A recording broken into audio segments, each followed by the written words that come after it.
오늘 귀한 시간 주님 앞에 나온 사랑하는 성도님들 가운데 주님의 부으시는 크신 은혜가 함께하기를 주님의 이름으로 소망드립니다. 날씨가 많이 추워졌습니다. 한파에 건강 잘 챙기시기를 바랍니다. 오늘 말씀은 우리가 너무나도 잘 알고 있고 또 익숙한 말씀이죠. 나아만 장군의 이야기입니다.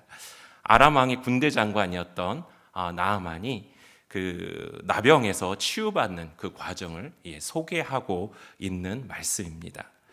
본문의 말씀을 간략하게 먼저 살펴보면 아람 나라의 군대 장관이었던 나아만은 왕이 매우 아끼고 사랑했던 사람이었습니다.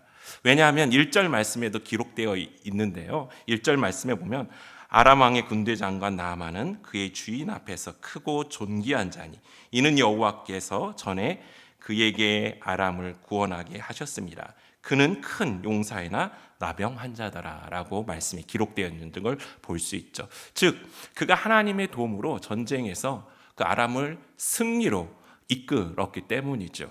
하지만 그는 어떤 약점이 있었을까요? 나병 환자였다라고 말씀에 기록되어져 있습니다. 사실 나아만 장군은 아마 부러울 게 없는 사람이었을 것입니다. 그러나 그를 괴롭히고 있었던 게 있었죠. 그게 무엇입니까? 나병이었습니다. 아마 그거를 드러내지도 못하고 아마 숨기고 있었을 것 같습니다. 물론 주변에 측근 사람들은 알고 있었겠죠. 그렇기 때문에 오늘 말씀에서도 보면 나아만 장군의 아내에게 수종을 드는 이스라엘에서 잡아온 소녀가 있었습니다. 그 소녀는 여주인에게 사마리아에 있는 선지자라면 주인의 나병을 고칠 수 있을 거라는 말을 전하게 되죠. 나아만은 아람 왕에게 찾아가 그 소녀의 말을 전하고 왕이 써준 편지를 가지고 이스라엘 왕에게 그가 찾아가게 됩니다. 하지만 이스라엘 왕은 편지를 읽고 난 후 자신의 옷을 찢으며 공연히 트집을 잡아 싸울 기회를 찾으려 한다라고 오해를 하게 됩니다. 6절과 7절 말씀 우리가 읽지 않았지만 한번 다시 보도록 하겠습니다. 6절과 7절 말씀 보시면 이스라엘 왕에게 그 글을 전하니 일렀으되 내가 내 신하 나아만을 당신에게 보내오니 이 글이 당신에게 이르거든 당신은 그의 나병을 고쳐주소서 하였더라. 이스라엘 왕이 그 글을 읽고 자기 옷을 찢으며 이르되 내가 사람을 죽이고 살리는 하나님이냐 그가 어찌하여 사람을 내게로 보내 그의 나병을 고치라 하느냐 너희는 깊이 생각하고 저 왕의 틈을 타서 나와 더불어 시비하려 함인 줄 알라 하니라. 이렇게 기록되어져 있는 것을 보게 되죠. 옷을 찢는다라는 것은 이스라엘 사람들이 극한 슬픔과 분노의 표현의 방법이었습니다. 이 소식을 누가 듣게 됩니까? 엘리사가 듣게 됩니다. 왕이 옷을 찢었다라는 소식을 듣죠. 그래서 왕에게 왕은 어찌하여 옷을 찢으십니까? 라고 이야기를 합니다. 그러면서 그를 저에게 보내십시오 이야기를 하고 있죠. 제가 이스라엘 선지자가 있다라는 것을 그에게 보여주겠습니다 라고 말을 합니다. 나아만은 엘리사의 집에 이르게 됩니다. 엘리사는 당신은 요단강가 가서 7번 몸을 씻으면 새 살이 나서 깨끗하여질 거라고 말을 전합니다. 하지만 우리가 알고 있듯이 나아만은 어땠습니까? 엘리사가 자신을 대하는 태도와 모습 속에서 화를 내고 격분하여 돌아가려고 했습니다. 그때 나아만의 부하가 만일 그 선지자가 이보다 더 어려운 일을 하라고 명령했다면 장군은 그것을 하지 않았겠습니까? 라고 이야기하죠. 그러니 몸을 씻고 깨끗이 되라고 말씀하셨는데 어찌하여 장군은 그것도 못하십니까? 라고 말을 하죠. 이 말을 들은 나아만은 엘리사의 말대로 요단강에 가서 몸을 7번 몸을 씻었고 그 결과 엘리사의 말대로 나병을 치유받게 됩니다. 성도 여러분, 오늘 말씀을 통해 하나님께서 이 시간 우리에게 주시는 말씀이 무엇일까요? 우리는 삶 속에서 누구나 고난 혹은 위기를 만날 수가 있습니다. 현재 전 세계가 이런 위기 가운데 봉착해 있습니다. 코로나19라는 이 전염병으로 인해서 많은 사람이 어려움 가운데 있죠. 생명을 잃기도 하고 아파 신음하기도 합니다. 또 나라마다 경제적인 위기를 맞이해서 경제적인 침체를 겪고 있기도 하죠. 또 우리나라로 좁혀봐도 우리나라도 어떻습니까? 다른 나라들보다는 좀 나을지 모르지만 우리나라도 경제적인 침체와 위기 속에 이것을 극복하기 위해서 많은 노력과 애를 쓰고 있습니다. 그래서 이 코로나19로 인해서 생활의 어려움을 겪고 있는, 생활의 위기 가운데 있는 분도 계시고, 또 신앙과 믿음의 위기 가운데 있는 분들도 계십니다. 그리고 더 나아가 이 코로나19를 통해서 기독교의 뭐라고 할까요? 부족하고 연약한 모습도 보이면서 기독교의 위기다라고 이야기하는 그 시대가 지금 우리의 상황이 아니겠습니까? 이런 고난과 위기를 만나고 직면하게 되면 우리는 어떠한 반응과 모습으로 나아가야 될까요? 그리고 이것을 어떻게 극복해야 될까요? 오늘 나만 장군의 이야기를 통해서 우리 주님께서는 이렇게 고난과 위기에 직면하거나 만났을 때 우리가 믿음의 사람으로서 이것을 어떻게 이겨내야 되는지에 대해서 말씀해 주고 있는 것입니다. 서도에서도 말씀드린 것처럼 나만에게 있어 나병은 그의 인생의 최대의 고난이었고 위기였습니다. 또 아픔이었죠. 우리가 알고 있듯이 이 나병은 자신은 물론 그 집안까지도 수치가 되는 고약한 병이었습니다. 나만이 이방 사람이었기 때문에 덜했지 이스라엘에서 아마 이 나병 환자였다면 이는 격리 수용입니다. 사람들에게 나설 수가 없고요. 함께 생활을 할 수도 없습니다. 또 이 나병은 그의 죄로 말미암아 혹은 그의 조상의 죄로 말미암아 하나님께 징계를 받았다, 벌을 받았다, 그래서 생긴 병이다, 이런 취급을 받았었기 때문에 굉장히 힘들고 어렵고 참 삶이 정말 피폐하게 만드는 그러한 질병이었습니다. 아마 나만 그 누구보다도 어떻게 보면 아람 왕 다음으로 그 실권을 쥐고 있었던 사람이었을 것입니다. 그러나 그에게 정말 말할 수 없는 이 고통과 아픔, 그래서 그에게 위기와 고난이 있었다라는 것이죠. 그렇습니다. 우리가 인생을 살아가다 보면 정도의 차이는 있지만 사람마다 크고 작은 고난과 위기를 겪고 있고 또 지나오고 있고 직면하고 있을 때가 있습니다. 이럴 때 어떻게 극복해 나아가고 해결하고 계십니까? 오늘 말씀에서 보면 믿음의 자녀들에게 이러한 고난과 위기가 찾아오거나 직면되었을 때 우리에게 방법을 말씀해 주고 있는데요. 첫 번째는 우리는 하나님의 자녀로서 하나님을 찾고 하나님 앞에 나아가라는 것입니다. 당연한 것이죠. 이거는 이 방법은 아마 누구나도 말을 하지 않아도 맞아. 나에게 고난과 위기가 오면 내가 하나님 앞에 나아가야 되고 하나님을 찾고 부르짖어야 돼 라고 알고 있습니다. 그러나 우리의 현실은 어떻습니까? 그렇게 하고 계십니까? 나만은 이러한 절망적인 상황 속에서 놀라운 복음을 듣게 되죠. 그것이 바로 사마리아에 있는 선지자에게 가면 그 병을 고칠 수 있다라는 소식이었습니다. 그래서 그는 엘리사를 찾아가게 됐죠. 나만이 엘리사를 찾아 이스라엘로 가는 것이 어떻게 보면 쉬운 결정이라고 말할 수 있겠지만 그렇지 않습니다. 나만의 위치와 그 상황 속에서는 나만이 그 병을 치유하기 위해서 이스라엘로 간다라는 것이 그렇게 쉬운 문제는 아니었다라는 것이죠. 왜냐하면 이 정보를 준 소녀 믿을만 하겠습니까? 그렇죠? 이스라엘 잡아온 소녀였죠. 몸종이었죠. 그 소녀의 말을 믿고 그 장군이 행할 수 있겠습니까?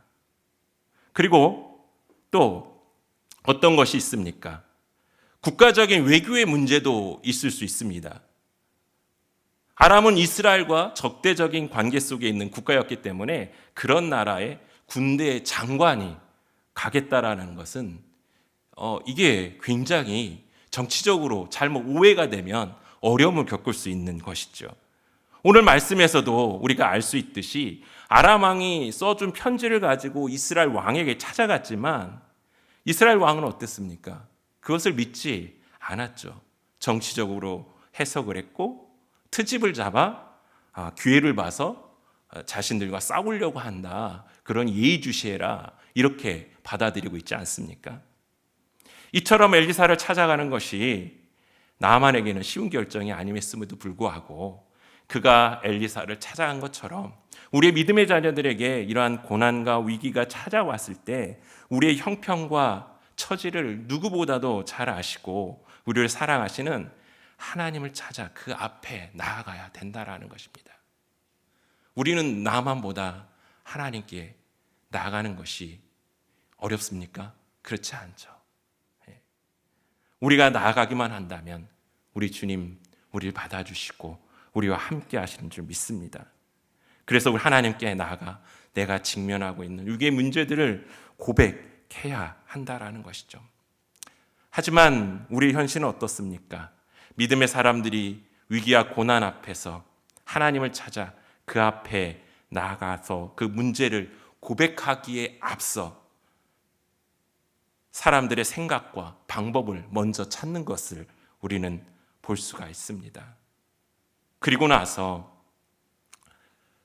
해볼 것 다 해보고 안 될 때 주님께 나아가지는 않습니까? 사랑하는 성도 여러분, 우리 인생의 위기가 지금 내 앞에 있다면 지금 바로 주저하지 말고 주님께 나아가십시오. 사실 고난과 위기에 직면했을 때 주님께 나아가는 것이 쉬울 것 같지만 쉬울지 않습니다. 그게 현실인 것 같아요. 그러나 주님은 있는 모습 그대로 주님 앞에 나올 것을 우리에게 말씀하고 계시죠. 주님 앞에 나아가 있는 모습 그대로 내려놓으시길 바랍니다. 지금 이 순간, 이 시간에도 우리 주님께서는 이 고난과 위기 가운데 직면해 있는 우리가 주님께 나와 자꾸 부르짖기를 원하신다라는 것이죠. 이 시간 주님 앞에 그러한 믿음의 사람으로 나아갈 수 있는 저와 여러분 되기를 주님의 이름으로 축원드립니다. 두 번째는 무엇입니까? 말씀의 귀를 기울이라는 것입니다. 나아만에게는 이 소녀의 말이 복음과도 같았습니다. 어떻게 보면 보잘것없는 이 하녀의 말이기에 흘려버릴 수도 있었을 것입니다. 하지만 나아만은 그 소녀의 말을 믿음으로 받았습니다. 그래서 그에게 복음이 되었던 것이죠. 또한 엘리사에게 말씀을 들었을 때 그는 처음에는 그 말씀을 들었지만 그가 어땠습니까? 교만했죠. 나아만이 감히 나에게 이런 마음이 그에게 있었던 것 같습니다. 그래서 그 말을 듣지 않았습니다. 오히려 화를 내며 진노했죠. 하지만 그의 부하의 말을 듣고 자신의 모습을 바라보며 나아갔을 때 그는 하나님의 은혜를 경험하게 되는 것을 바라보게 됩니다. 성도 여러분, 하나님께서는 믿음의 자녀들이 삶의 위기에 처했을 때 끊임없이 우리에게 말씀하고 계시다라는 사실을 기억하시기 바랍니다. 우리를 돕고 회복시키시고 우리를 이끄시기 위해 끊임없이 내 형편과 처지를 누구보다도 잘 알고 계신 우리 주님께서 우리에게 끊임없이 말씀하고 계시다라는 사실을 기억하시길 바랍니다. 하나님의 그 성경의 말씀을 통해서 때로는 믿음의 사람들을 통해서 우리를 그 위기에서 회복시키시기 위해 끊임없이 말씀하시고 우리를 인도하고 계시다는 사실을 기억하시기 바랍니다. 그렇기 때문에 우리에게 그러한 고난과 인생의 위기가 찾아올 때 영적으로 더욱더 깨어있어 하나님 말씀에 귀를 기울일 수 있는 그 믿음을 간직할 수 있는 저와 여러분 되기를 소망드립니다. 세 번째는 우리가 하나님의 말씀에 귀를 기울여서 하나님의 말씀을 들었다면 어떻게 해야 될까요? 듣는 것으로 끝나서는 안 되겠죠. 즉 들은 말씀을 지켜 행하십시오. 우리는 하나님의 말씀을 듣는 것에 끝내서는 안 된다라는 것입니다. 중요한 것은 하나님께서 주신 그 말씀을 믿음으로 받고 그 말씀대로 행할 때 하나님의 그 놀라운 역사가 일어난다라는 사실입니다. 나만 장군이 엘리사의 말을 듣고도 행치 않았다면 그의 병이 치유될 수 있었을까요? 하나님의 말씀을 듣고도 행하지 않는 것은 교만하기 때문에 그렇습니다. 자신을 완전히 포기하지 않았기 때문에 그렇죠. 나만은 엘리사의 그 말을 듣고 행하지 아니하고 오히려 화를 냈습니다. 분해했습니다. 왜 그럴까요? 지금 자기가 어떤 위기에 있는지를 잃어버리진 않았을까요? 엘리사 앞에서 나아만은 아람 군대 장관이 아닌 것이죠. 하나님의 은혜와 긍휼이 필요한 사람이었다라는 것이죠. 그런데 그는 그때 나아만 장군이었던 것입니다. 다른 사람과 같이 하나님의 은혜와 도움의 그 긍휼의 손길이 필요한 사람인 것을 깨달을 때 그 앞에 무릎을 꿇게 되는 것이죠. 나아만은 엘리사에게 아람 군대 장관으로서 대접받기를 원했습니다. 그래서 말씀 11절과 12절 말씀처럼 엘리사가 직접 나와서 자신의 상처를 어루만지고 그의 하나님께 기도해서 자신의 병을 고쳐주기를 생각했다라는 것이죠. 그리고 다메섹에 있는 이스라엘의 그 어느 강보다도 좋은 아바나와 바르발 강에 가서 하면 좋지 않겠냐 이렇게 이야기를 했던 것이죠. 그러나 그 부하의 말을 듣고 그가 깨닫게 되는 것이죠. 하나님의 은혜와 긍휼과 도움이 필요한 병자인 자신의 모습을 그가 바라보게 됐다라는 것입니다. 그래서 그는 엘리사의 말씀대로 행했고 그로 인해 나병이 치유되는 하나님의 은혜를 경험하는 큰 축복을 그가 누리게 됐던 것이죠. 예수님께서도 이 나만 장군의 이 치유의 과정을 이방인의 하나님의 은혜를 입은 자로 소개하고 있는 것을 볼 수가 있습니다. 사랑하는 성도 여러분, 하나님의 말씀을 들으시고 깨달으셨다면 믿음으로 행하시길 바랍니다. 또한 하나님의 말씀을 듣고 행하기 위해서는 무엇보다 하나님 앞에 내 자신을 완전히 내려놓고 엎드리는 그 겸손함이 필요하다라는 것이죠. 그리고 그 겸손함을 통해 하나님 우리를 이끄시고 은혜를 베푸시는 그 사실을 기억하시기 바랍니다. 성도 여러분, 내가 지금 인생의 위기와 고난 가운데 직면하고 있습니까? 인생의 위기의 순간이 나에게 찾아온다면 오늘 말씀과 같이 하나님께 나아가십시오. 하나님을 찾으십시오. 하나님께 나아가 내 모습을 내려놓고 엎드려 우리를 회복시키시는 하나님의 말씀을 듣고 또 그 말씀을 믿음으로 받고 그 말씀을 믿음으로 행함을 통해 우리의 인생의 위기와 고난을 회복시키시고 건지시며 치유하시는 하나님의 은혜를 경험하는 성도님들 되시길 원합니다. 그래서 이 위기를 오히려 하나님의 은혜를 경험하고 하나님의 영광을 드러내는 복된 하나님의 자녀들 되시기를 주님의 이름으로 소망하며 축복합니다.